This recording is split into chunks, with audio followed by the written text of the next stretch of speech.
ಕೃಷ್ಣರಾಜನಗರ ತಾಲೂಕಿನ ಇತಿಹಾಸದಲ್ಲೇ ಪ್ರಪ್ರಥಮ ಬಾರಿಗೆ 6 ಅಡಿಯ ಎತ್ತರದ ಕಪ್ಪನೊಂದಿಗೆ ಐಪಿಎಲ್ ಮಾದರಿಯಲ್ಲಿ ಕ್ರೀಡಾಪಟುಗಳನ್ನು ಆಯ್ಕೆ ಮಾಡುವ ಮೂಲಕ ವಿನೂತನ ಹೆಜ್ಜೆ ಇಟ್ಟಿದ್ದು, 4 ದಿನ ಕಾಲ ನಡೆದ ರೋಚಕ ಪಂದ್ಯಗಳು ಪ್ರತಿ ತಂಡಗಳ ಉತ್ತಮ ರೀತಿಯಲ್ಲಿ ಪ್ರದರ್ಶನಗೊಂಡಿದ್ದು, ಹಾಗಾಗಿ ಆಕರ್ಷಕ ಪ್ರಥಮ 1 ಲಕ್ಷ ಬಹುಮಾನ ಜೊತೆಗೆ 6 ಅಡಿ ಎತ್ತರದ ಕಪ್ ಗೆದ್ದ ಹಾಗೂ ದ್ವಿತೀಯ, ತೃತೀಯ ಮತ್ತು 4ನೇ ಬಹುಮಾನ ಪಡೆದು ಜಯಗಳಿಸಿದ ತಂಡಗಳಿಗೂ ಅಭಿನಂದನೆ ಹಾಗೂ ಸೋತ ತಂಡಗಳಿಗೆ ಇದೊಂದು ಅನುಭವ ಸಿಗುತ್ತದೆ ಎಂದು ಸಮೀರ್ ಹಾನಿ ತಿಳಿಸಿದರು.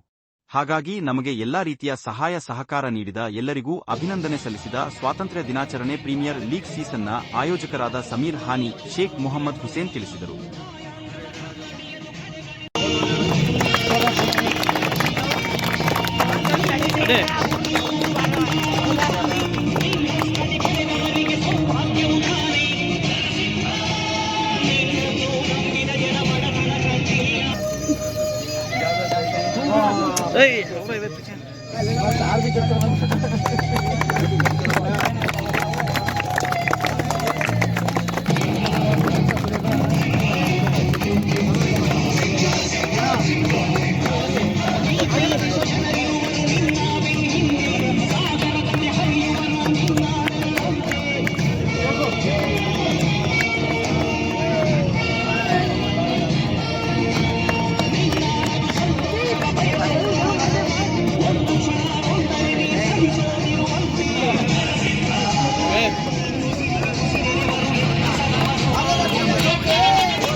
ಎಲ್ಲರಿಗೂ ನಮಸ್ಕಾರ.